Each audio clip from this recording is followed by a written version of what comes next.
Muy buenas noches, señoras y señores, ¿cómo están ustedes? Bienvenidos a otra edición del Péndulo por Unicanal. Hoy les planteamos tres temas que espero sean del agrado de todos y genere discusión. En el primer bloque vamos a hablar acerca de la verdadera situación financiera del IPS. Por eso convocamos al doctor Carlos Pereira, uno de los hombres más serios dentro del Consejo de Administración del Instituto de Previsión Social, para hablarnos de este tema. Viene con una carpeta, así que me imagino que tendrán muchos datos en esa carpeta. El segundo bloque vamos a hablar acerca de la creación de la Academia de Líderes Católicos en Paraguay. Nos va a acompañar el director general de la Academia Internacional de Líderes Católicos, don José Antonio Rosas, y el senador de la República de Chile, Francisco Chaguán. Vamos a ver, desde el catolicismo, ¿podemos tener mejores políticos? La ética, la moral pueden ser fundamentales en la formación de nuevos líderes católicos políticos. Vamos a ver si es posible. Y el último bloque vamos a hablar con el viceministro de Salud, el doctor Santiago García, acerca de esta situación que se está planteando en nuestro país de que la gente no se quiere vacunar. Parece que esas informaciones que circulan en las redes sociales acerca de los supuestos daños que causa la vacuna influye y mucho. ¿Qué está haciendo el Ministerio de Salud al respecto? ¿Qué pasa con aquellas personas que fallecen en los hospitales por infección intrahospitalaria? ¿Cuántos casos ocurren en Paraguay? ¿Qué hay que hacer en esos casos? De eso vamos a hablar hoy con el viceministro de Salud, Santiago García.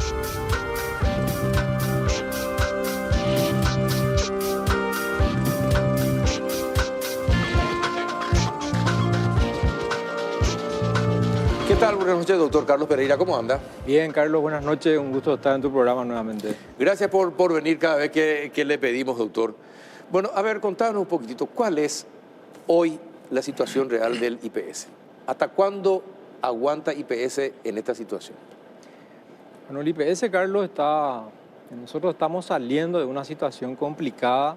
Creo que es de público conocimiento la propuesta de modificación de la Carta Orgánica que próximamente se va a presentar en el Congreso. Y eso nos va a permitir ordenar y ajustar algunos aspectos paramétricos dentro de todo el contexto que se viene trabajando, ¿verdad? Esa modificación tiene varios componentes. Una de ellas es cambiar la modalidad de jubilación, sustituir los 3 últimos años que hoy está vigente por los 10 años. Eso de alguna manera va a permitir formalizar y sincerar prácticamente. ¿Y qué pasa? Así como está la norma, en los 3 últimos años se producen muchas trampas, se elevan. Lo que pasa es que los salarios. el esfuerzo contributivo que hace la gente, por decir, para hablar en el periodo de 25 años de aporte, normalmente en un alto porcentaje se tributa o se cotiza sobre el sueldo mínimo. Ajá. Pero la estadística te demuestra de que se jubila la gente por más de 2 salarios mínimos. Entonces, eso se da porque en los últimos 3 años la gente se formaliza en sus ingresos y empieza a cotizar de un salario mínimo, salta a 10 millones, a 12 millones o más, ¿verdad? Entonces, eso promedia con una suma importante como un haber mínimo jubilatorio de más de 2 salarios mínimos. ¿Pero eso se hace en combinación con los empresarios? Y bueno, esa es la forma en que se viene practicando, Carlos. Entonces, nosotros sacamos como conclusión de los informes actuariales que se tienen en la institución, donde se decía de que en el año 2038 recién el IPS iba a empezar a tocar su renta, ¿verdad? Pero ¿qué pasó? Eso se adelantó 18 años, porque nadie pensó que Paraguay iba a estar en una pandemia en el año 2020. Entonces, toda esa situación y esos factores exógenos que afectaron al mundo y al Paraguay también, ¿verdad? Eso ha hecho de que la gente haya utilizado esos recursos, ¿verdad? Y de alguna manera eso impacta en lo que hoy para nosotros esa sostenibilidad financiera es demasiado importante, ¿verdad? Y una de las maneras de reponer ese espacio es precisamente cambiando ese ajuste paramétrico, llevando de 36 meses a 120 meses. Además de eso, también algo muy relevante que se está haciendo es el 1,5 que antes se financiaba a CENEPA y el 1% al SNPP. Sí.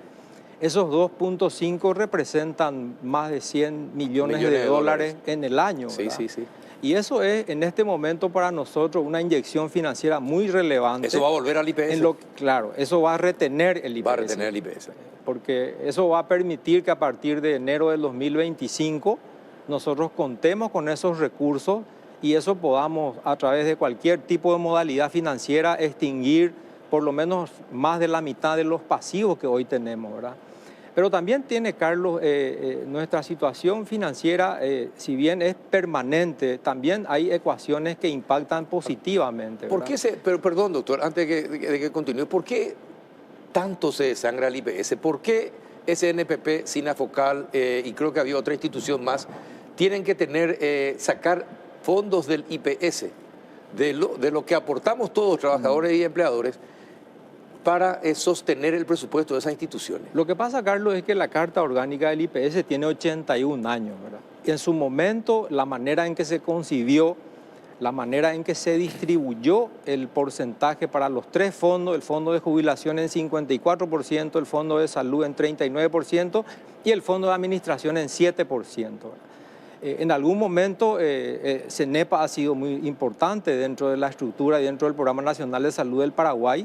Hoy paludismo ya no es una situación, sí. Por eso es que los informes actuariales y los cálculos que han hecho ya en su momento los especialistas, también nosotros que hemos empezado a analizar, hemos llegado a la conclusión de que este es el momento en que tendríamos que buscar otras fuentes de financiamiento, por lo menos del SNPP, que también necesita para que la gente se capacite, sí, porque totalmente. Es muy importante su participación en el ámbito de la formación de empleo, ¿verdad?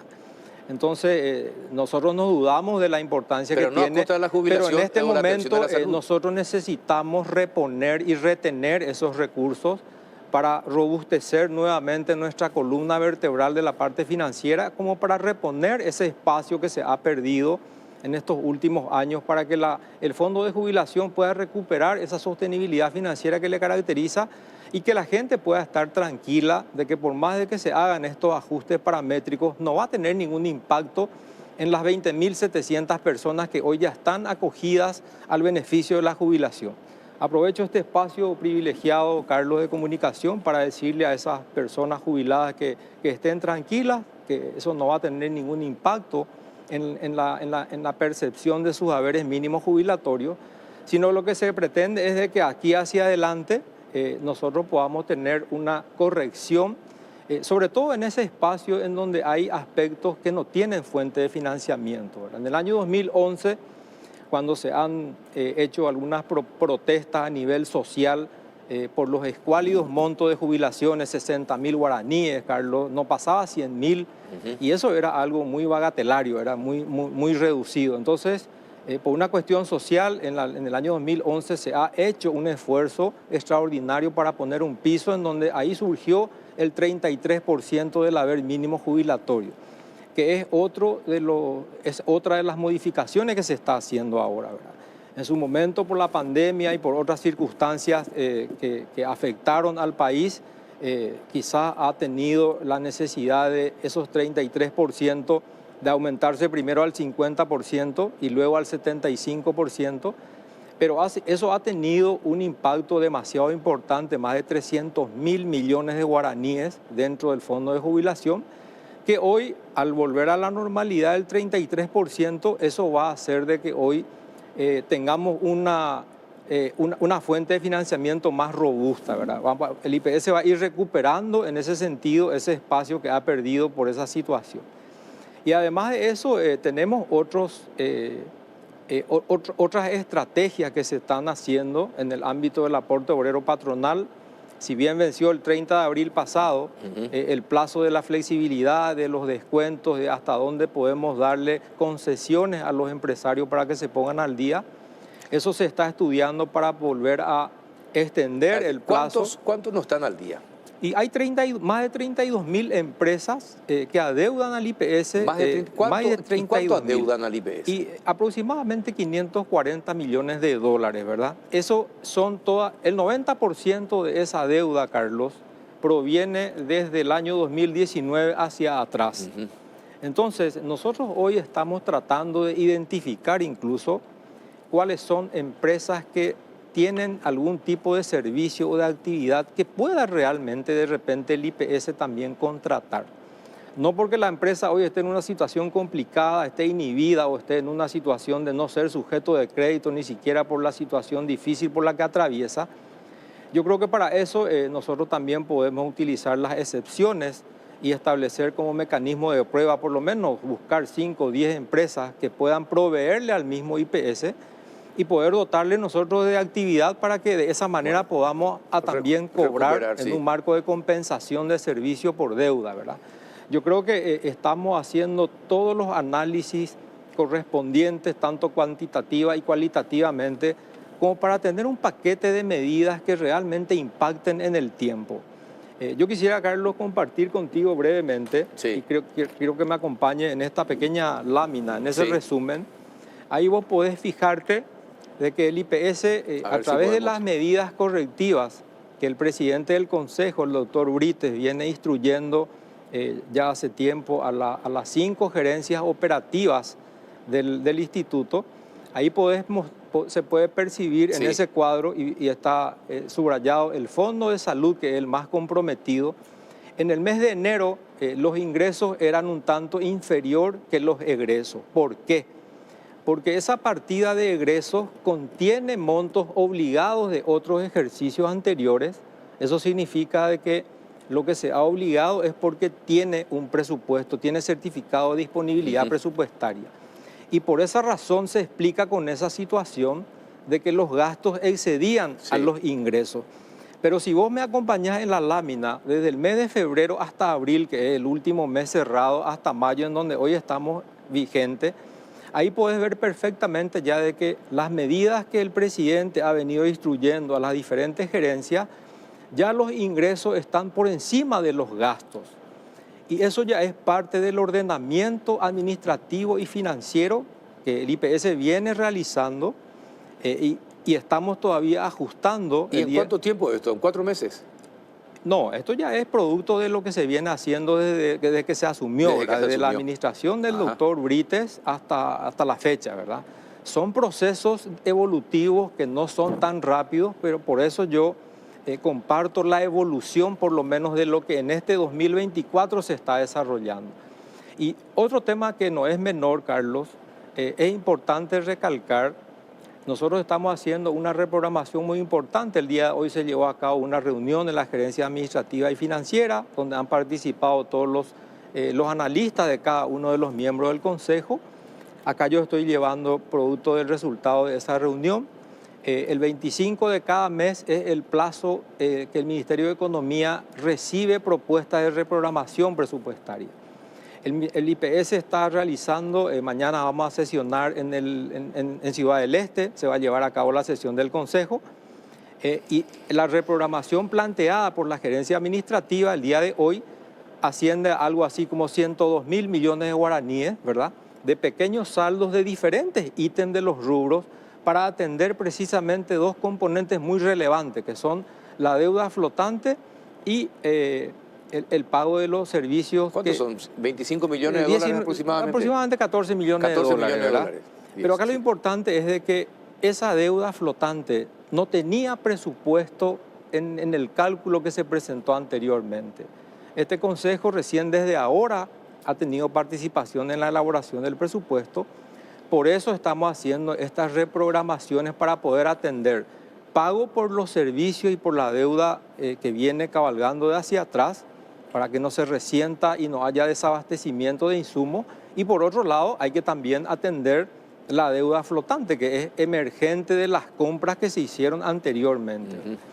Entonces yo creo, Carlos, de que si bien sigue siendo un poco complicada nuestra situación, también hay signos y hay señales de evolución positiva y favorable, y eso ya es producto del esfuerzo que se viene realizando, de la planificación más ordenada en el ámbito de las compras sobre todo, y lo más importante es de que no se están haciendo llamados sin tener la disponibilidad de los saldos presupuestarios. Estamos atendiendo la criticidad y la necesidad que la gerencia de salud ya está estableciendo. Entonces tenemos un parámetro cierto y ajustado a las necesidades del IPS. El gerente de salud recibe las propuestas, evalúa y analiza las necesidades de cada uno de los directores de los hospitales regionales del interior que hacen su presentación de necesidades y en base a una comunicación interinstitucional que me parece muy importante, que es el convenio que se tiene con el Ministerio de Salud, con el INCAN, de manera que los insumos y medicamentos del Vademecum del IPS pueda ser coordinado y planificado conjuntamente tanto con el Ministerio de Salud Pública como el INCAN. ¿Eso qué significa? De que si un paciente oncológico por una circunstancia X no tiene en este momento la farmacia del IPS, tranquilamente es proveída por el INCAN o por el Ministerio de Salud y viceversa. Y viceversa, sí. Entonces, esa es la manera de abordar la integración de la salud. Por eso el presidente... Sí, porque hay muchos medicamentos que vencen porque no se les puede dar al Ministerio de Salud o al INCAN y compañía. Entonces vencen en... Exactamente, y ahora la planificación que está liderando el presidente Brites es precisamente para que el faltante de un medicamento no se produzca en los tres, sino que haya una planificación y un intercambio de comunicación y de datos e información que permita de que realmente las compras se puedan hacer incluso ya en forma conjunta próximamente, ¿verdad? Eso también va a tener un impacto, doctor, en bajar los precios, Carlos. Ahora, todo esto, doctor, que usted está señalando, sí, tiene que ir acompañado de un estricto control contra la corrupción interna también del instituto. Definitivamente, Carlos, nosotros, y vuelvo a insistir, y creo que ya hemos conversado sobre ese aspecto, toda esta situación ya es producto de los controles que hoy la auditoría interna ya lo está haciendo desde el inicio del proceso de compras. No participa ya ex post de una revisión o inspección de Contraloría, sino que ya está participando desde el inicio, ¿verdad? Ya está observando el estado de los pliegos, del pliego de bases y condiciones, del estado de necesidad mínima que se va dando en materia de insumos y de medicamentos, y está acompañando permanentemente las peticiones que se hacen para la revisión puntual ante cualquier tipo de situación que pueda surgir. Ahora, doctor, teniendo en cuenta los bienes que tiene el IPS, que dicen que es la mayor inmobiliaria del país, el IPS, ¿por qué no lo convierten en valores? ¿O qué piensan hacer? Porque hace 15 días atrás hablaba con el asesor jurídico del IPS justamente acerca de unas 15.000 hectáreas en el Chaco invadidas. 205.000 hectáreas tienen en total. 205.000 hectáreas. Pero 15.000, sí, eran 3 fracciones de 5.000. Sí. ¿Verdad? Y negocios, al parecer, hay negocios turbios. El único que pierde es el IPS. Y los otros hacen lo que quieren en 5.000 hectáreas. Usted estaba de viaje, sí, y casualmente se trataron algunos temas justo cuando usted estaba de viaje. Y es más, me dijeron algunas personas, se aprovechó su ausencia para meter estas cuestiones. ¿Cómo se puede hacer para que o se convierta en valores o se vea algo más positivo para que le dé ganancia al IPS tener todos estos bienes inmobiliarios? Te voy a responder de la siguiente manera, Carlos. Una de las modificaciones también que se está dando en la Carta Orgánica radica en la posibilidad que el IPS pueda enajenar sus bienes. Sí. ¿A qué me refiero? El IPS tiene, como bien dijiste, un importante inventario de inmuebles. Lo que nosotros estamos haciendo es identificar todos los inmuebles productivos, los que hoy están rindiendo, los que hoy tienen rentabilidad. Y también estamos analizando las condiciones en que esos se entregaron. Porque hay mucha variación también, algunos estaban antes en dólares, otros ahora están guaranizados y estamos evaluando a ver si hasta dónde eso también le conviene al instituto, ¿verdad?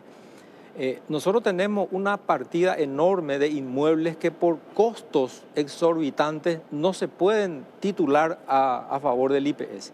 Y eso también forma parte del paquete de pedidos. Que todavía no tienen título y son del IPS. No tengo la exactitud, pero son más de 1.000, ¿verdad? Estamos hablando de inmuebles de muchísimo valor económico que también tenemos que actualizar sus tasaciones. Y no hay riesgo de que se pierdan eso y que otro lo titulen. No, y eso está también manejando la dirección jurídica, está velando por la situación jurídica de que eso no se pierda en ninguna instancia. y que el hecho de no tener la titulación no estemos, por lo menos, por decirte, bajo un riesgo de usucapión, por ejemplo, ¿verdad? Eso no, definitivamente no. El director jurídico ya se encargó de velar por los primeros auxilios jurídicos que tenemos que tener en cuenta para salvaguardar estos bienes inmuebles. Pero lo importante acá es, Carlos, de que este paquete de medidas de la reforma que se está planteando también incluye precisamente por eso la posibilidad de que la Escribanía Mayor de Gobierno se haga cargo y no tenga costo para el IPS. El IPS de repente es el paño de lágrimas de todo, no solamente a nivel de salud, sino también a nivel financiero. Así mismo. Y nosotros tenemos que ir cambiando esa visión, ¿verdad? El IPS debe ser como cualquier empresa rentable, bien administrada, con solvencia patrimonial y sobre todo con un control y transparencia de poder brindarle a la ciudadanía y a los jubilados y a los que mañana se van a jubilar la garantía de que llegado el momento de cumplir la edad y de haber hecho todos los aportes por la vida laboral que tuvo como activo, tenga esa posibilidad cierta también de jubilarse. Y acá yo quisiera compartir contigo lo siguiente, Carlos. Se habla muy poco de la seguridad social, ¿verdad? La seguridad social tiene una característica, es un asunto con un aspecto demográfico muy importante, ¿verdad? En los últimos tiempos nosotros hablábamos mucho de la importancia del bono demográfico en nuestro país y ha sido una de las características y atractivos en la región, ¿verdad? Sí. Pero a medida que transcurre el tiempo, y yo cuando estaba como ministro de Planificación en la STP, recuerdo haber actualizado varios estudios y varios cálculos en donde decían de que para el año 2050 se iba a reducir de manera importante la juventud. La juventud, sí. ¿Y eso qué significa? Cuando la seguridad social tiene una característica demográfica, al bajar la media de jóvenes sube y posiblemente se triplique la cantidad de envejecimiento, la evolución de envejecimiento de la población.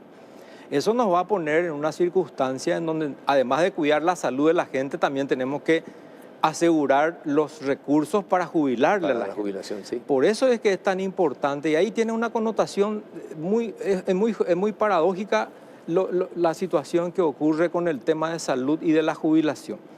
En el ámbito de salud nosotros tropezamos con el avance, la tecnología, la innovación permanente de la medicina que hace que sea muy costosa, ¿verdad? Y por otro lado, todavía estamos sujetos a esta distribución que te decía recién, de 81 años de Carta Orgánica, en donde hoy esas distribuciones ya no se compadecen con nuestra realidad económica ni social, ¿verdad?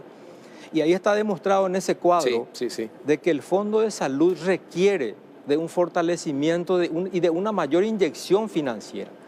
Por eso también una de las propuestas es reducir el fondo de administración de 7, bajar a 6 y alzar de 39 a 40. ¿Cuánto es ese 1%? Y ese 1% es, Carlos, más de 50 millones de dólares en el año.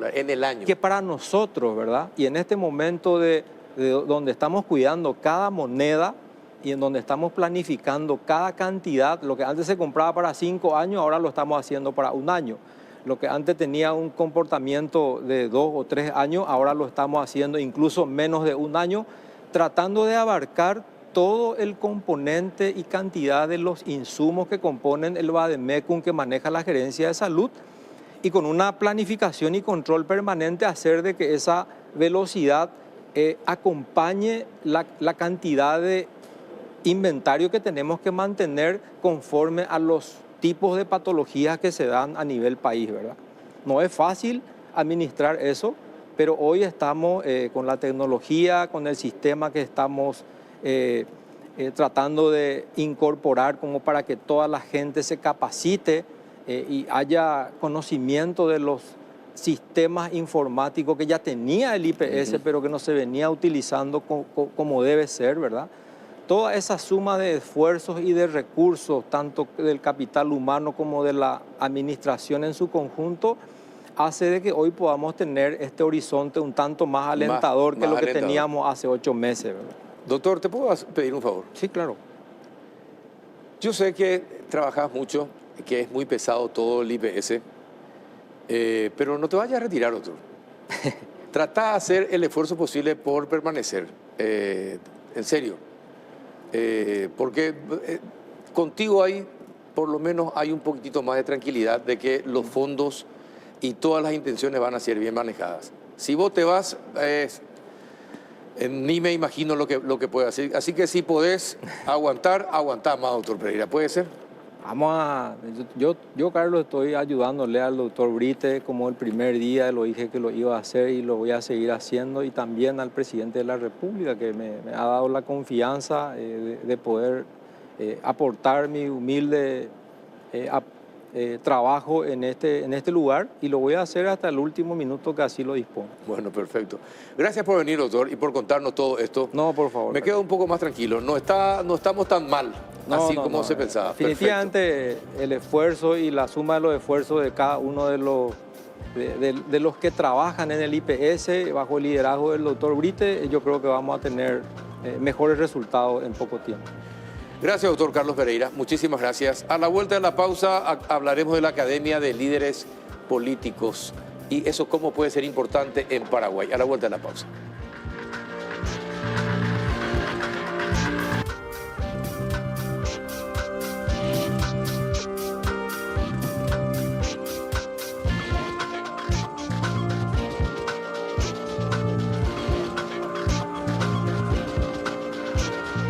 ¿Qué tal? Buenas noches, don José Antonio Rosas, director general de la Academia Internacional de Líderes Católicos. ¿Cómo estás? Muy bien, buenas noches, Ricardo. Gracias por la invitación. Carlos, sí. ¿Cómo está? ¿Bien? Muy bien, muchas Don Francisco gracias. Chaguán, senador de la República de Chile, ¿cómo anda? No se puede estar mejor, Carlos. Llegué hace muy poquito, a las 5 de la tarde, y ya comí unas chipas a Guazú, así que estamos entrando en cultura en training. guaraní. Sí. ¿Y qué le pareció? Es la única, Increíble. Una de las pocas sopas sólidas del mundo. Sí, increíble, me encanta. ¿Le encantó? Sí, me encantó. Bueno, eso que no probó todavía el pastel mandío, tiene que probar también el pastel. Espero hacerlo mañana. Bueno, está bien, ya está registrado. Bueno, ¿qué es la Academia de Líderes Católicos? La Academia de Líderes Católicos es un centro internacional de formación en doctrina social de la Iglesia, que estamos presentes en 14 países, en 40 diócesis, y a lo que nos estamos dedicando es a formar a la nueva generación de líderes que sean capaces de transformar la realidad política, social y económica del continente. Una academia del Papa Francisco, respaldada e impulsada por él, que nace en Santiago de Chile en el año 2006, ya tenemos casi 20 años de existencia, y que estamos muy contentos porque el día de mañana llega aquí al Paraguay. Ahora, teniendo en cuenta cómo es la política en el mundo, no hablo solamente de la región para no discriminar, ¿verdad? ¿Es posible llevar adelante la doctrina católica y ser político al mismo tiempo, teniendo en cuenta cómo se concibe la política? Absolutamente. ¿Se puede? Absolutamente, y ese es el llamado que tenemos los católicos. Los católicos estamos llamados a ser sal y luz del mundo, estamos llamados a desplegarnos, a ser coherentes, y por supuesto que estamos en una sociedad bien compleja, porque estamos en medio de la polarización, del populismo, sí, de la posverdad, y cómo somos capaces de que los católicos puedan trabajar para generar más y mejor democracia. Pero hay dos preguntas que hay que escuchar siempre, Carlos, para saber si es posible. Primero, saber qué tanto amas. Y la segunda, qué tan humilde eres. O sea, qué tanto amas en términos de amar al prójimo y ser capaz de construir un proyecto de una mirada colectiva.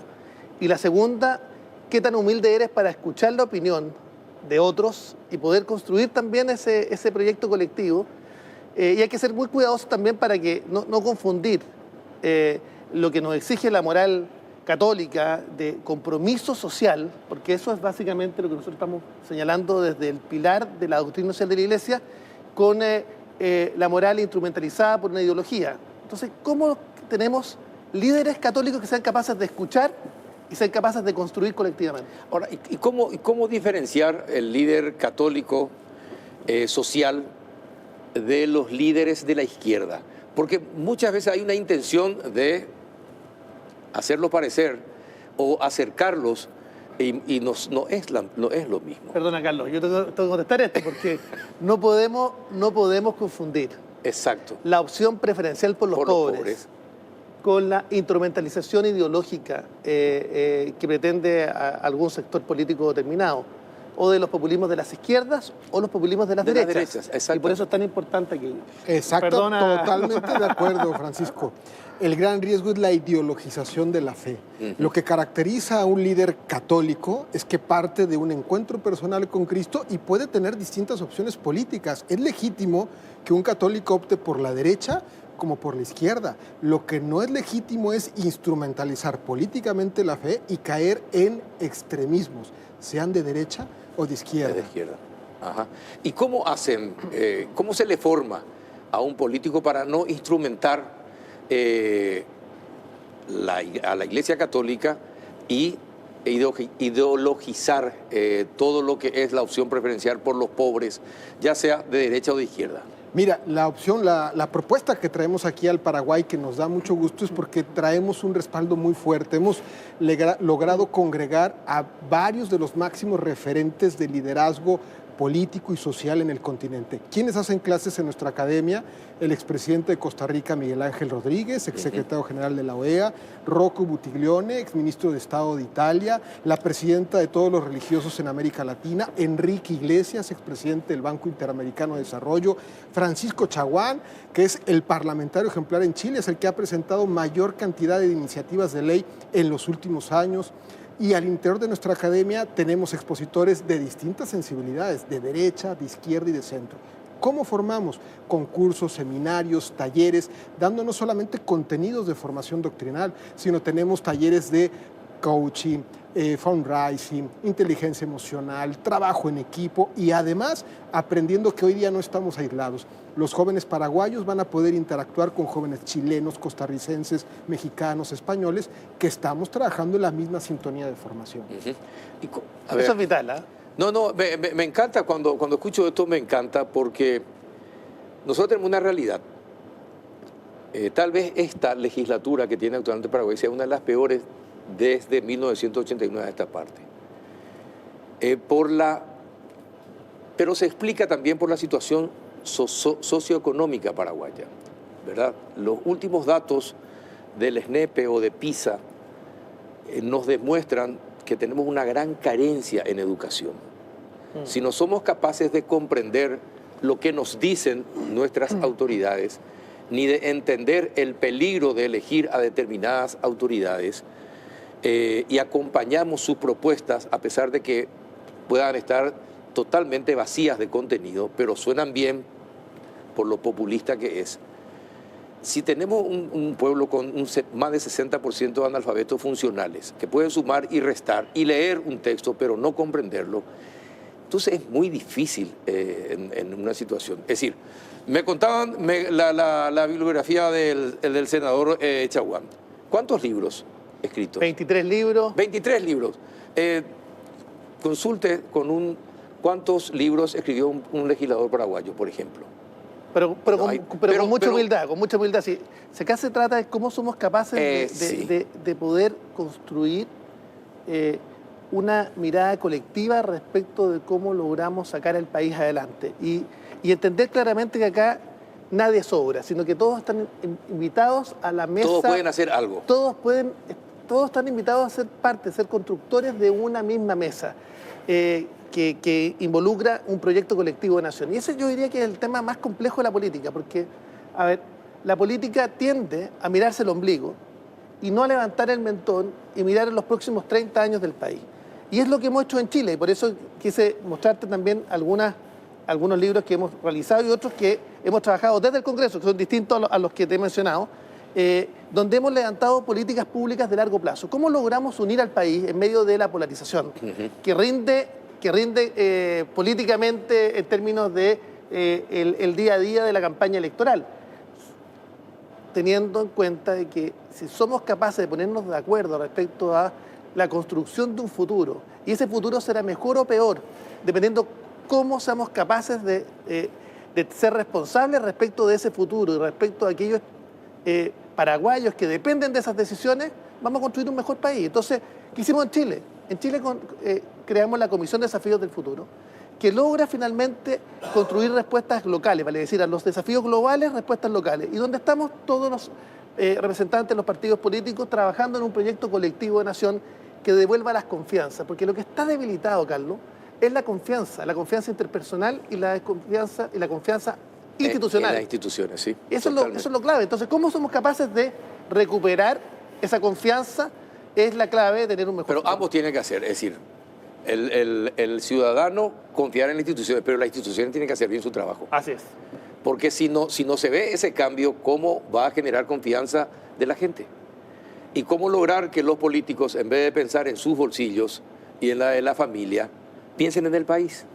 Y para eso es clave, Carlos, el no perder la capacidad de asombro. Porque uno puede perder la capacidad de asombro respecto a fenómenos como la corrupción. Puede se perder, normaliza todo. Cuando tú normalizas, Sí, estamos en un problema estamos grave, y en un gravísimo. pozo que no tiene salida. O cuando normalizas, por ejemplo, que las élites finalmente terminan siendo las que tengan acceso a una educación de calidad, a una Así salud mismo. oportuna, versus aquellos grandes sectores de la población postergados permanentemente. Y ahí está la responsabilidad de la política, y ahí está la responsabilidad de la doctrina social de la Iglesia, y ahí está la responsabilidad, yo quiero señalar lo siguiente, la responsabilidad de líderes, como Alberto Martínez Flores, nuestro cardenal, que además se ha caracterizado por ser un hombre con vocación misionera, con vocación de construcción de mejores estadios de la sociedad, y por eso es tan importante señalar que esta academia responde justamente al llamado del cardenal y responde también al llamado del Papa. Bueno, y eso se enseña. ¿Y en cuánto tiempo se aprende? Bueno, el Papa Francisco dice que en política y en general hay que privilegiar el tiempo por encima del espacio. En la formación es una trampa pretender esperar resultados en un mes, 2 meses, en 2 cursos de formación. ¿Qué es lo que va a iniciar el día de mañana, que es el lanzamiento de la academia? El inicio de procesos de formación con gente que los vamos a acompañar a lo largo de mucho tiempo. ¿Cuándo se van a dar los frutos? Dios sabe, a veces son 5 años, 2 años, 10 años, son coyunturas. Pero ¿cuál es el compromiso de nuestra academia? Que aquellos jóvenes que se acerquen con vocación pública, vocación social, los vamos a acompañar con formadores, con tutores, con herramientas de formación, con lecturas y sobre todo partiendo desde la experiencia. Mire, ojalá pueda, Paraguay necesita urgentemente un cambio drástico, porque acá los partidos tradicionales se declaran pro familia, pro iglesia católica, pero la corrupción que impera en Paraguay es increíble. Entonces necesitamos de la religión, necesitamos de la fe, necesitamos de la educación, necesitamos de la ciencia para ir creciendo, y necesitamos confiar en nuestros semejantes, ¿verdad? Sí, pero también la acción. Porque, no, lógico. Porque con la fe no basta. No basta. La fe es cierto, mueve montañas. No, lo que decir es crea clima. Una fe sin obras es una fe muerta. Así es. La fe se tiene que traducir, sí. Y la fe tiene consecuencias sociales. Claro que partimos de un encuentro personal y comunitario con Cristo, pero tiene consecuencias sociales en el medio ambiente, los pobres, la injusticia, la vida. Ahora, la agenda de la Iglesia no se reduce a 3 valores, como algunos equivocadamente piensan que la agenda de la Iglesia es vida, familia y libertades. El Papa Francisco ha dicho con toda claridad, en la agenda de la Iglesia está la ecología, los excluidos, los trabajadores, el medio ambiente. En ese código es donde estamos formando la academia. Y lo otro, en el momento en que vivimos de una gran polarización, que es un signo de la política hoy día, la Iglesia y esta academia está apostando no por formar cruzados de guerras culturales, lo que estamos formando son constructores de puentes. Eso es. Lo que hoy necesita la sociedad es políticos que sean signos de diálogo. No tenemos que estar buscando y descubriendo enemigos a quienes combatir. Los enemigos son la pobreza, el egoísmo. En lugar de estar buscando amigo o enemigo, la propuesta del Papa y que recoge esta academia es sustituimos el adjetivo de amigo-enemigo por el sustantivo de hijos y hermanos. Todos somos hijos del mismo pueblo y por tanto todos somos hermanos. Y como les Los decía muy bien, sustantivos y un verbo. Y un verbo que es básicamente la palabra y es Cristo también, como a través de la propia doctrina de la Iglesia somos capaces justamente de ese verbo, conjugando los 2 sustantivos, somos capaces de cambiar la realidad en que vivimos. Ese es el punto de fondo. Entonces, ¿cómo somos capaces de entusiasmar? ¿Cómo somos capaces de que esta Iglesia, que a veces parece muda, ciega, sorda y muda, vuelva a tener voz en la sociedad? Y Paraguay es una sociedad tremendamente especial, porque tenemos una iglesia también que es capaz de construir y capaz de ser portadora de una buena nueva. Y en ese contexto, la designación del 27 de agosto del año 2022 fue una buena nueva para Paraguay, porque tenemos un cardenal que hace estos mandamientos de todo cristiano, de todo hombre de fe, lo hace carne en un hombre que está trabajando para mejorar las condiciones del pueblo de Paraguay. Bueno, mañana se inicia el... Mañana los esperamos a las 6 de la tarde en el Seminario de Asunción. Sí. Es el lanzamiento, la presentación con Francisco Chaguán y con todo el cuerpo académico, respaldados y acompañados por el cardenal, don Adalberto, y el primer curso inicia el último sábado de junio. Yo quiero aprovechar esta señal y esta pantalla para convocar e invitar a jóvenes líderes del Paraguay. ¿Y dónde uno se inscribe para participar? En la página web. www.liderescatólicos.net/Paraguay. Ojo, no es requisito ser católico o católico practicante. Claro. Estamos buscando jóvenes que estén dispuestos a transformar este país y que estén dispuestos a formarse descubriendo una vocación. El camino que ofrece la Iglesia y el camino que propone el Papa es desde el amor por la patria y el servicio, siendo signos de diálogo y de unidad. Esa es la convocatoria a la que les queremos invitar. ¿Y en Chile cómo es la situación? Bueno, en Chile no es muy distinto. Nosotros teníamos un país muy consolidado, un país que era ejemplo para América Latina, y efectivamente el deterioro fundamentalmente de la desconfianza interpersonal, que llegó a índices complejos. Solo el 12,6% de los chilenos confiaban en su vecino antes de la crisis del 2019. Teníamos una desconfianza institucional debido fundamentalmente por la pérdida de credibilidad justamente en aquella. Pero además yo diría que una sensación de abuso con desprotección que existía en la sociedad chilena. Básicamente cuando se alcanzan determinados estadios de desarrollo, efectivamente las expectativas, las aspiraciones comienzan a cambiar. Entonces, sí. Y ahí se requiere efectivamente un Estado que tenga capacidad de adaptarse y capacidad de incorporar a todo y cada uno de sus hijos. Pero además, yo diría, no solamente la desconfianza interpersonal, institucional, no solamente la sensación con abuso, con desprotección, sino que también el debilitamiento de la democracia, que sin lugar a dudas ha sido una constante en toda América Latina, la validación de la violencia como método de acción política. Por supuesto que son elementos que en definitiva van deteriorando las bases de la institucionalidad y el diálogo, y van priorizando de alguna manera el surgimiento o van generándose esos liderazgos populistas que en definitiva lo que terminan haciendo es debilitando aún más la institucionalidad democrática de los países. Entonces yo diría que hoy día lo que se requiere más que nunca es volver al diálogo.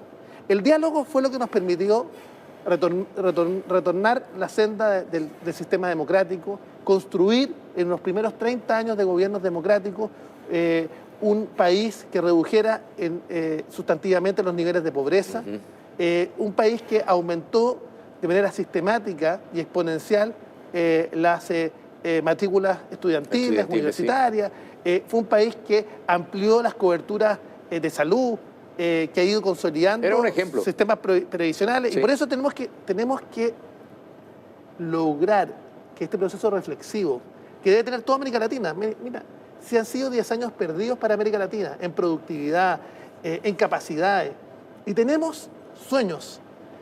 Y yo quiero decirte cómo vemos nosotros los sueños de Paraguay, por lo menos lo vemos desde Chile. A mí me ha tocado trabajar en la posibilidad de generar el corredor bioceánico y cómo un país mediterráneo se transforma en un país con vocación bioceánica. Cómo somos capaces de generar un hub logístico en Paraguay para generar, con todas las oportunidades, pero también con todos los riesgos. Los riesgos, sí. Las posibilidades sin precedentes para los habitantes de este vecino país al que admiramos, por la templanza de su gente, por la resiliencia de su gente. Recordar también que ha sido no cualquier país, un país que sufrió las guerras sangrientas, ¿no? Estamos hablando de... Pero un país que ha logrado pararse y salir adelante, un un país que ha logrado incorporar la cultura a los pueblos originarios y Senador, tiene una mirada ¿por de futuro. ¿por qué creen que es admirado, más admirado en nuestros países el vivo que el ético y el que tiene moral?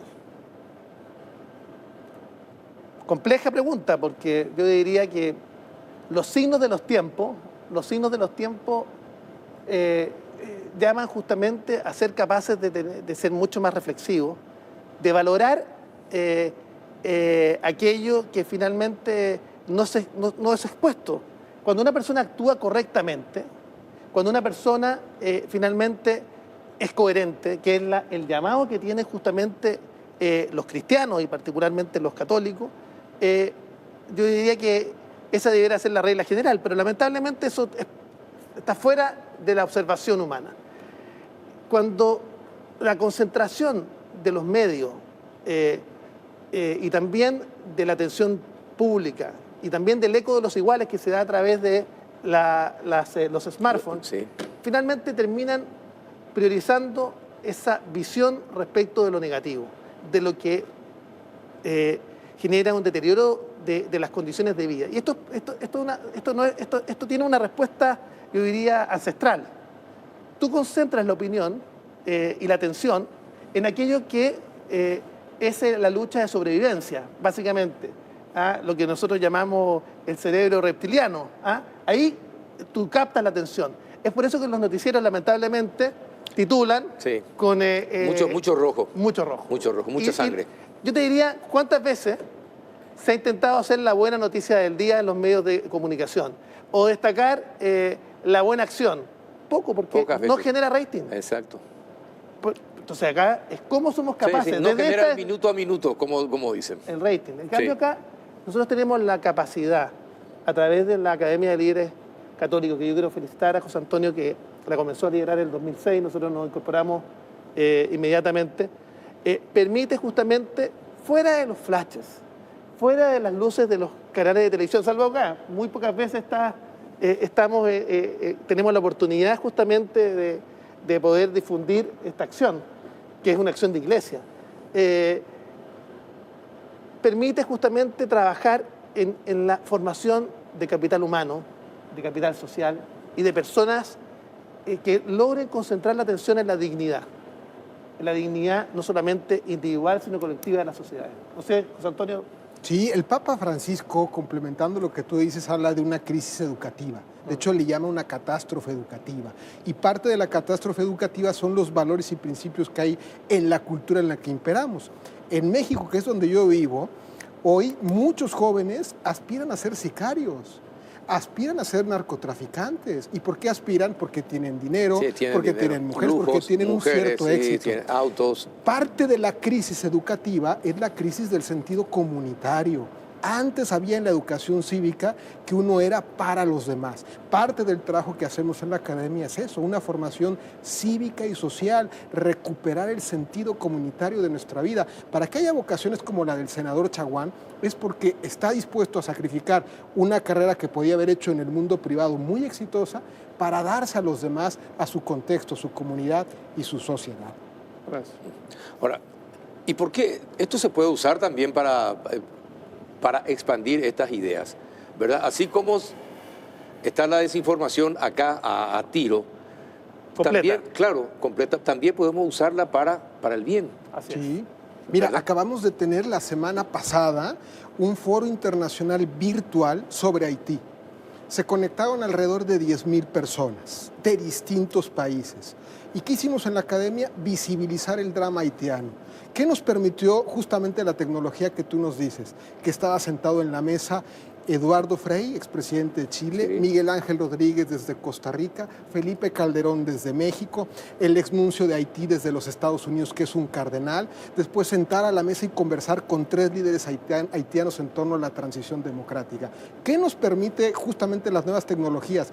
Nosotros todo el año tenemos programas de cursos virtuales que interactúan jóvenes de distintos países y continentes para formar en el sentido comunitario, porque la comunidad no es solamente lo que pasa en mi barrio, hoy todos nos tenemos que identificar como latinoamericanos. El drama de Haití en parte es el fracaso de América Latina. Sí. Pero Así tú has mismo. también puesto el dedo, yo diría, en una situación que es compleja, que dice relación con el uso intensivo de las nuevas tecnologías. El uso intensivo de las nuevas tecnologías, como tiene oportunidades, Sí, también tiene sus desventajas. tiene sus desventajas, Así porque mismo. se va construyendo una posverdad.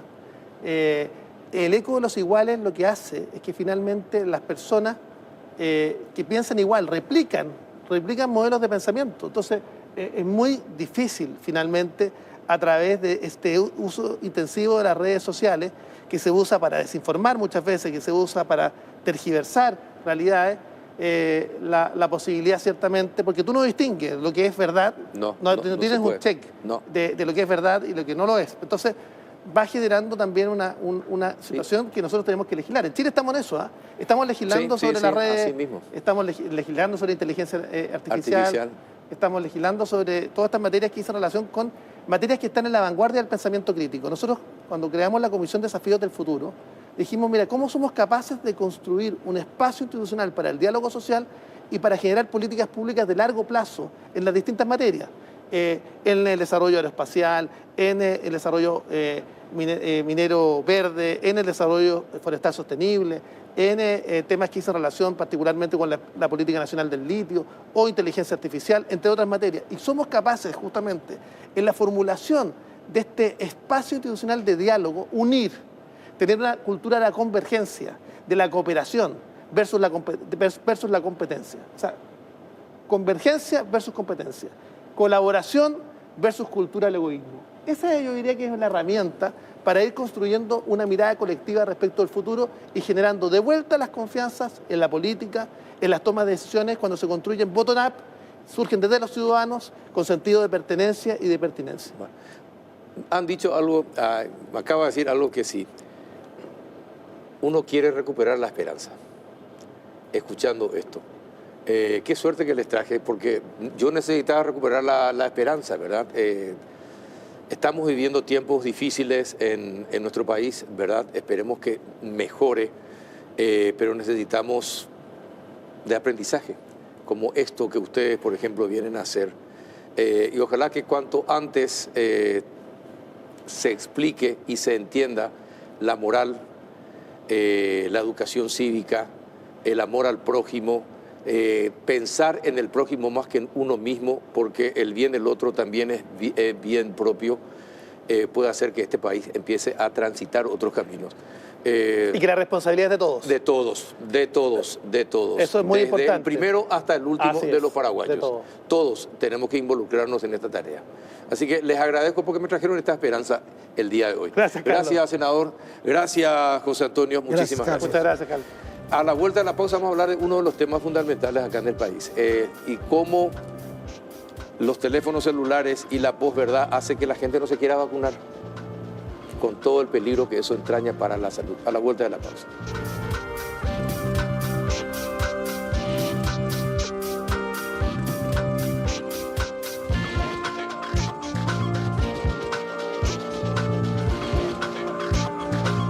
¿Qué tal? Buenas noches, doctor Santiago García, viceministro de Atención Integral de la Salud. ¿Cómo está? ¿Qué tal, Carlos? ¿Cómo estás? Bien, bien, doctor. Gracias Súper por bien. venir. Un gusto saludarte, un gusto y un placer estar acá contigo. Cerro ganó, ¿verdad? Cerro gana. Ganó. Bueno, ya me parecía. Estamos contentos. Sí, me doy cuenta, me doy cuenta. Bueno, ¿cómo está el tema de las vacunaciones? Porque ayer pasábamos en el noticiero algo muy preocupante, la escasa cantidad de personas que se vacunan, por ejemplo, en el Alto Paraná. No sé si eso es la constante en todo el país. Se vacuna menos que hace un año o 2 años atrás la gente contra el COVID y contra la influenza. Mira, Carlos, nosotros recibimos 1.500.000 dosis de vacunas contra la influenza, de las cuales usamos ya el 48% desde que empezamos a vacunar. Casi la mitad. Casi la mitad. O sea, tenemos un buen impacto en esa vacunación. Y con la vacuna del COVID tenemos 132.000 personas vacunadas en este periodo.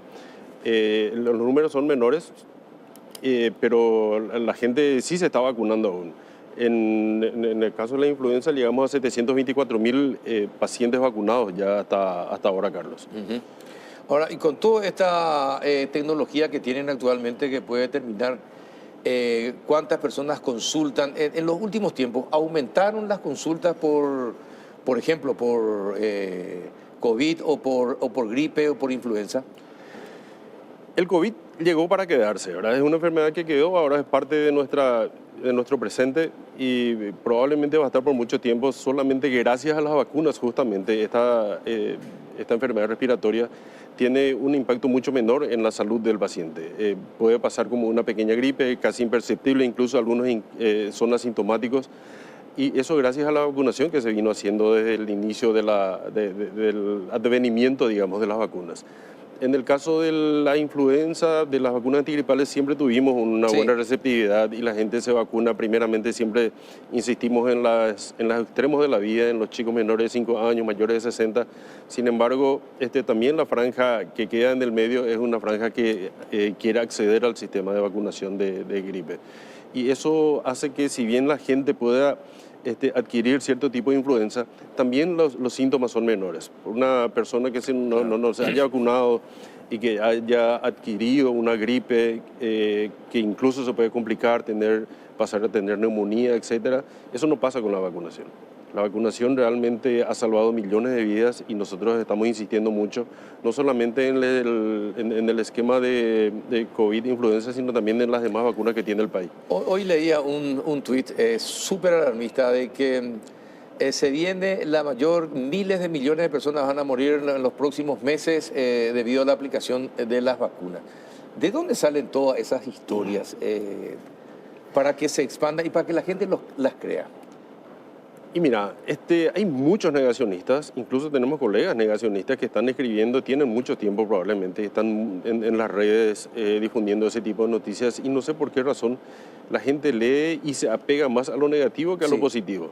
Si vamos a hacer una cuenta de cuántas millones de personas se salvaron del COVID después de la vacunación y haciendo la cuenta de cuánta gente murió antes del advenimiento de las vacunas contra el COVID, el resultado salta a la vista, ¿verdad?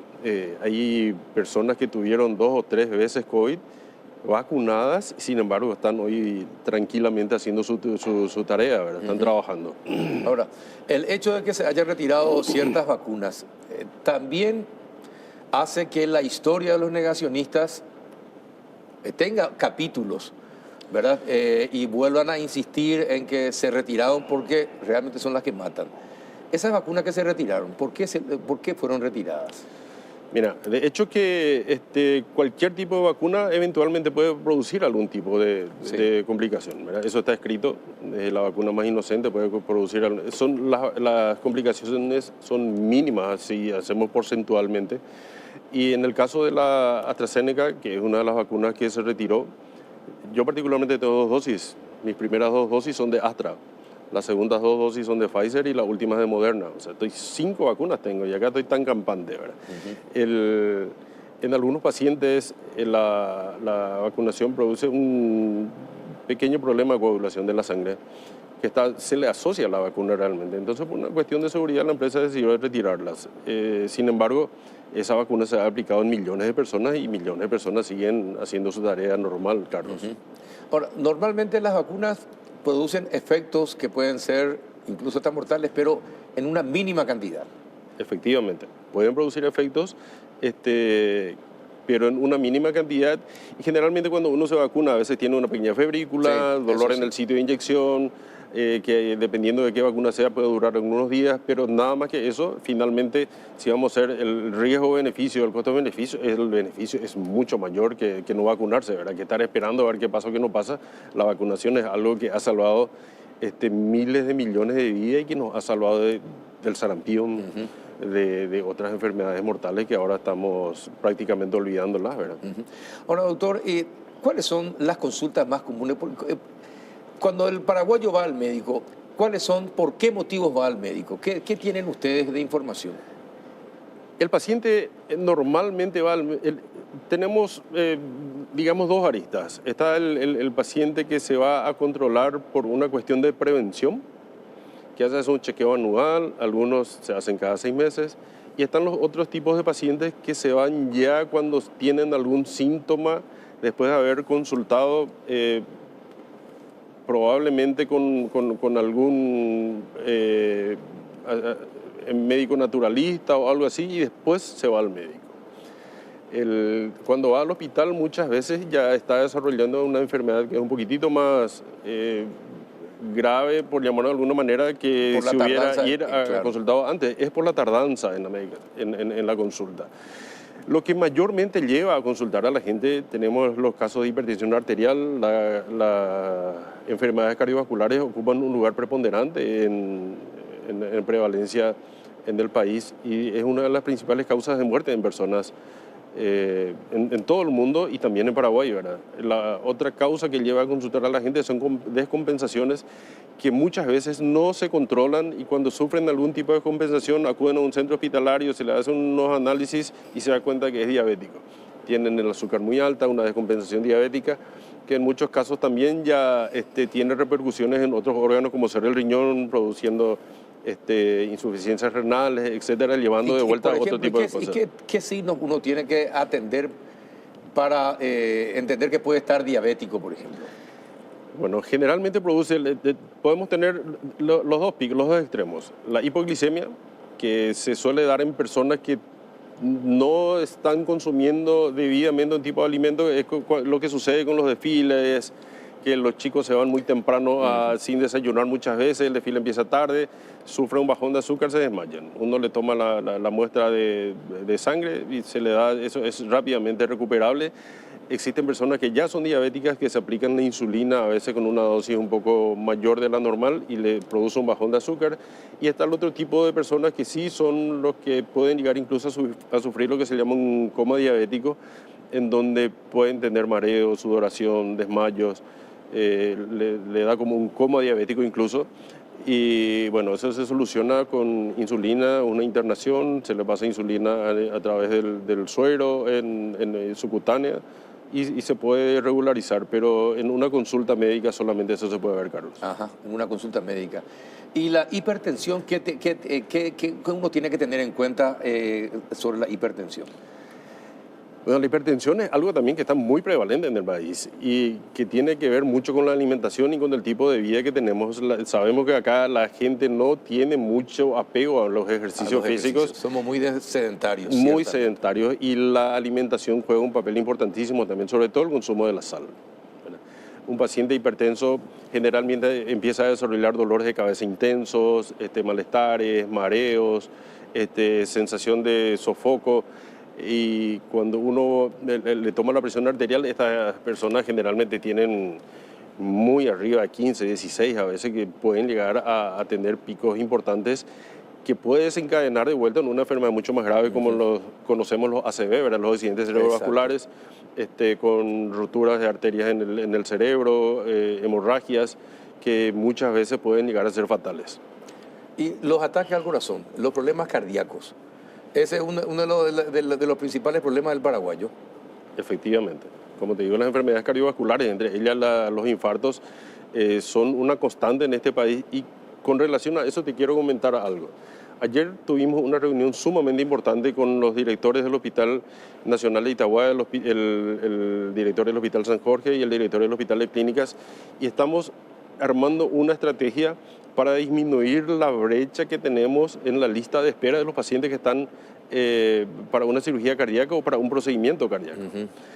Esa lista está un poco extensa en este momento, pero con las estrategias... ¿Cuántas personas esperan Estamos cerca de 600 personas 600 en lista de espera para diferentes procedimientos, para una cirugía cardíaca propiamente o para algún procedimiento como un cateterismo, etcétera.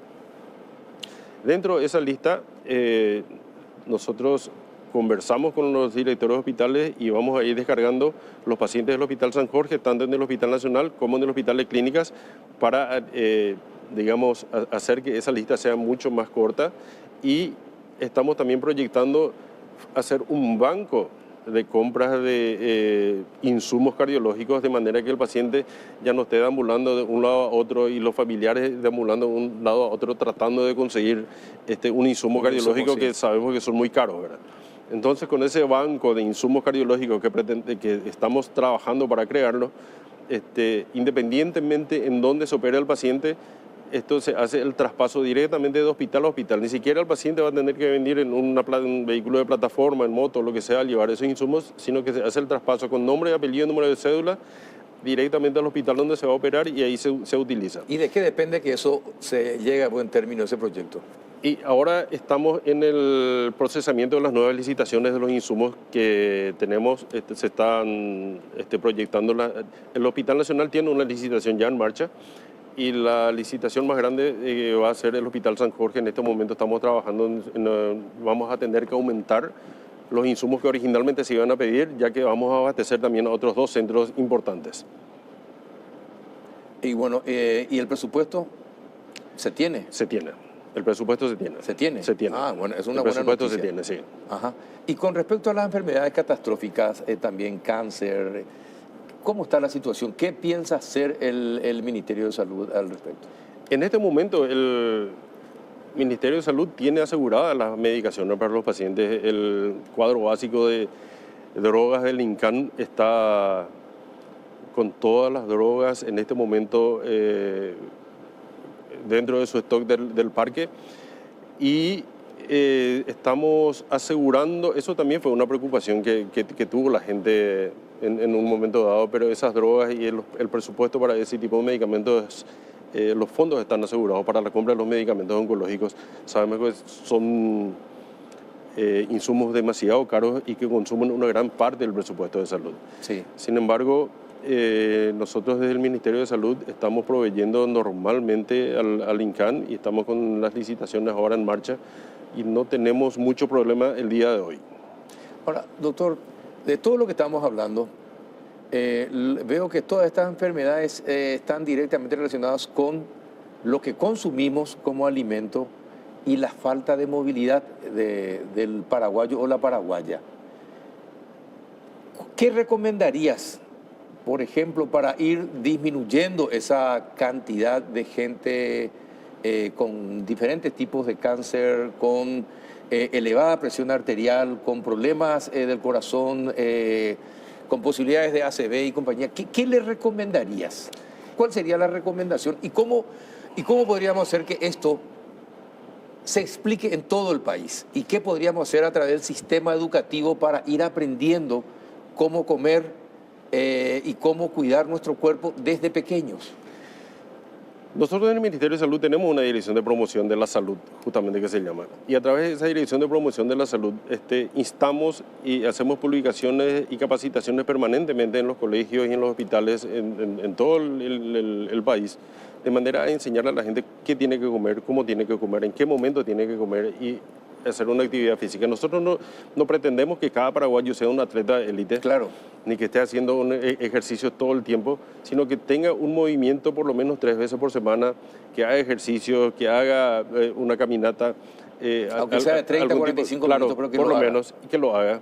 Eso hace que el sistema circulatorio funcione mejor, que el corazón se adapte mucho mejor también al ejercicio físico. Y finalmente uno va quemando calorías. En cuanto a la alimentación, tenemos una alimentación bastante pesada nosotros acá en el país. La gente consume mucha sal.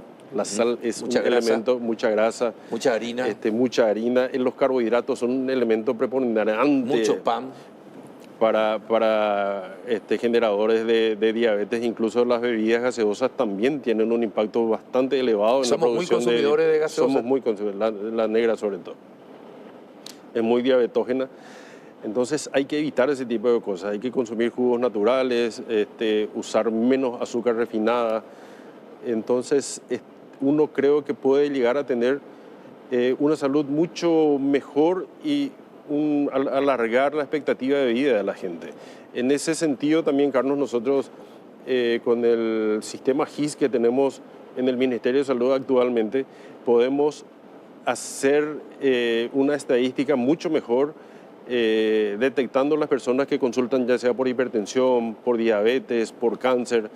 Eso nos ayuda a nosotros no solamente a conocer cuántas personas están con ese problema, sino que también nos ayuda a hacer compras más inteligentes de los medicamentos. Y también pueden ayudar, así como hacen en Inglaterra o en Estados Unidos, en llamarle a las personas: mire que llegó su tiempo de que usted se haga una consulta, mire que llegaron sus medicamentos, Es decir, con ese sistema pueden llegar a ese nivel de control del cuidado de las personas. Se podría, claro que se podría. Hay vacunatorios en donde le llaman a los territorios más pequeños, en donde las vacunadoras le llaman a los pacientes a su teléfono a decir, señora, su hijo tiene que vacunarse en tal fecha, tráigalo. Sí. Oliver, funciona, la prevención funciona, la información funciona. Lo que ustedes están haciendo con nosotros en este momento de venir a conversar del sistema de salud es algo fundamental para nosotros, puesto que a través de ustedes que tienen un gran impacto en la sociedad podemos difundir lo que es el sistema de salud. Hay muchas cosas dentro del ministerio que se están haciendo y estamos haciendo conocer a las personas. Dentro de esto tenemos también las construcciones de nuevos hospitales, estamos tratando de... ¿Cuántos nuevos hospitales se van a construir? Y ahora tenemos en marcha 2 hospitales, el Gran Hospital del Sur, que está en su fase final prácticamente, en Encarnación está en un 80% de construcción, el Hospital de Coronel Oviedo que está más del 90% avanzado en la construcción, el cual pretendemos inaugurar este año ya, el de Oviedo. Atención de trauma también va a ser el Hospital de Encarnación. También, es un hospital que va a tener cerca de 200 camas, 77 camas de internación en urgencias, 88 camas de terapia intensiva, 4 bloques con su quirófano de quirófano de trauma, quirófano de pediatría, ginecobstetricia. Es un hospital bastante complejo, nivel 4, que va a tener quirófanos de las distintas especialidades, tiene un helipuerto para el transporte de pacientes. O sea, es un hospital bastante bien logrado. ¿Qué es nivel 4? Es un hospital complejo, un hospital que puede hacer de todo tipo de cirugía, neurocirugía, terapia intensiva. ¿Y también mucha intensidad. ¿Y el otro hospital dónde? Y el otro hospital está en Coronel Oviedo. Si nosotros nos enfocamos y miramos el mapa de Paraguay, tenemos un hospital en el sur, tenemos un hospital en el centro, que es prácticamente el corazón de Coronel Oviedo. Tenemos ahora en el Hospital Nacional de Itagua y los hospitales que estamos queriendo construir acá en el Gran Hospital de Asunción, que también ya está en marcha. ¿Y qué hace? ¿Qué pasa con el Gran Hospital del Sur? El Hospital del Sur no va a ser solamente un hospital de Itapúa, sino que, como te digo, si nos fijamos en el mapa, todo el sur de Alto Paraná, parte de Misiones, parte de Ñembucú y obviamente todo el departamento de Itapúa va a estar cubierto. En el caso de Coronel Oviedo es lo mismo, tenemos la parte sur de Alto Paraná, todo Caguazú, parte de San Pedro, parte de Guairaca, Azapá inclusive, que pueden venir a desembarcar en ese lugar, e incluso parte de Cordillera, ahí ya con San José y... ¿Cuánto cuesta armar un hospital de ese nivel? Mira, armar un hospital de ese nivel cuesta una buena cantidad de dinero. Tenemos que dividirlo en la parte de construcción propiamente dicho y la parte de equipamiento, y ahí tenemos una equivalencia de entre 1.1 o 1.5 en relación. ¿Qué quiere decir esto? Si un hospital cuesta $100 millones, el equipamiento cuesta tal vez $150 millones, ¿verdad? Dependiendo qué tipo de equipamiento y qué complejidad le vamos a dar. Ahora queremos que estos hospitales sean complejos y tengan tecnología de punta. Estamos comprando y haciendo todo el equipamiento biomédico para esto. Van a tener quirófanos inteligentes. ¿Van a haber personal? ¿Va a haber personal suficiente? Hay personal entrenado. Por suerte, los médicos que están terminando las especialidades son muy afines y muy allegados a la tecnología. Esta gente joven maneja muy bien y exigen tener cosas de primer mundo. Muchas de estas personas se entrenan en el extranjero y ven allá cosas que vienen y quieren aplicar acá, lo traen acá y lo manejan muy bien.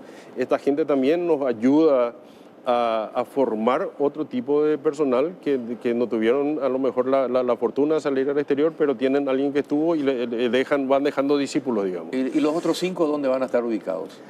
Hay otro que ya se anunció, que es el Hospital de Santaní, que ya tiene predio.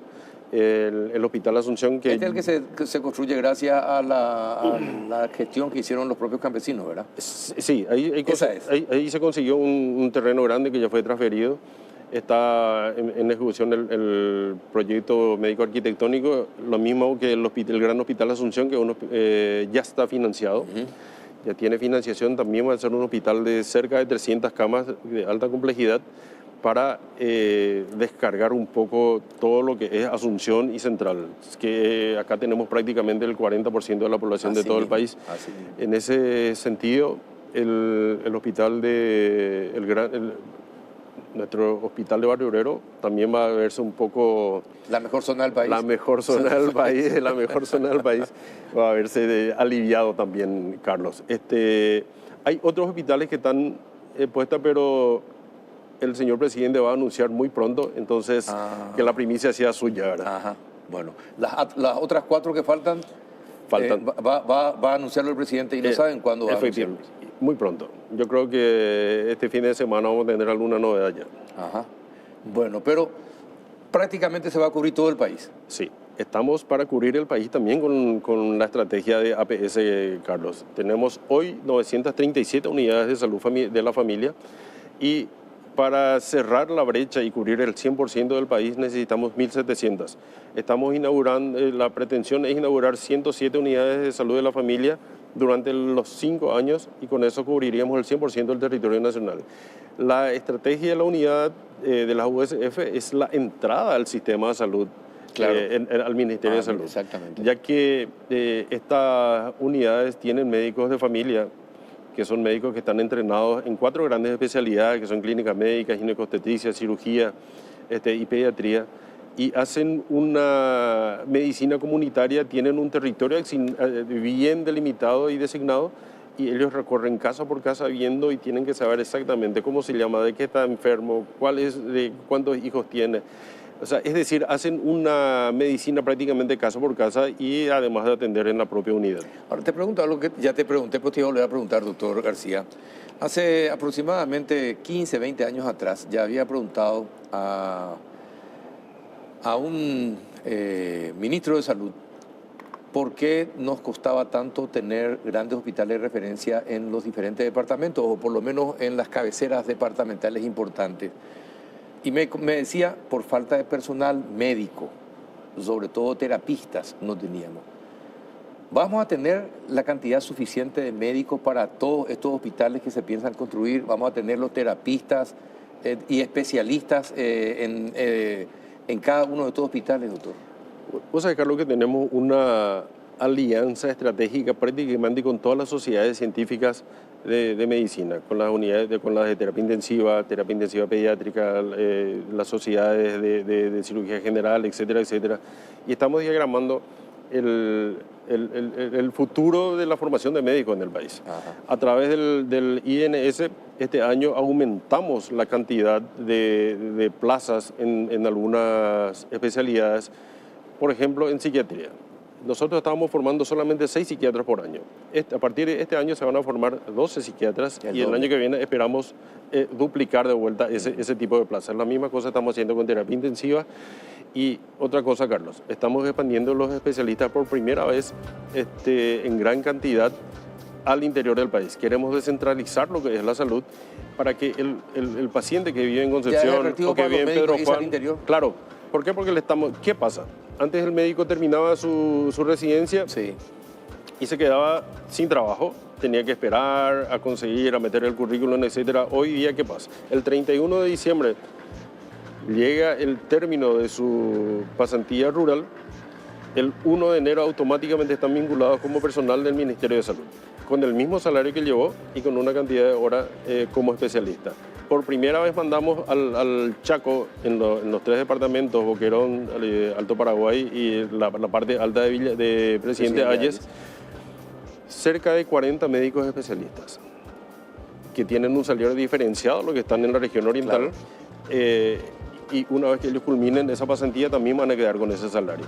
Es decir, estamos trabajando en diferentes frentes de manera que darle un vuelco a la salud en Paraguay, Carlos. Ojalá pueda ser, porque no somos muchos y nos merecemos una salud de calidad. Ojalá lo puedan conseguir rápidamente, doctor. Mira, Carlos, trabajando como trabajamos actualmente con el equipo que estamos formando, la bajada de línea del señor presidente es trabajar en equipo. Y no solamente un equipo intrainstitucional, sino interinstitucional. Y en ese sentido estamos trabajando muy fuertemente también con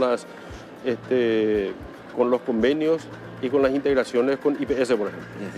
En total, con IPS tenemos 64 convenios vigentes y estamos expandiendo como para tener más convenios en otras localidades e integrarnos y caminar a lo que va a ser el Sistema Único de Salud.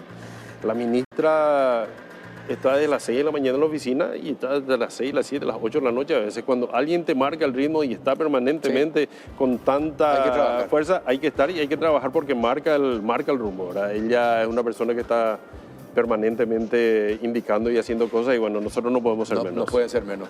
Doctor, muchísimas gracias por venir y felicidades por lo de Cerro Porteño. Muchas gracias, Carlos. Muchas gracias.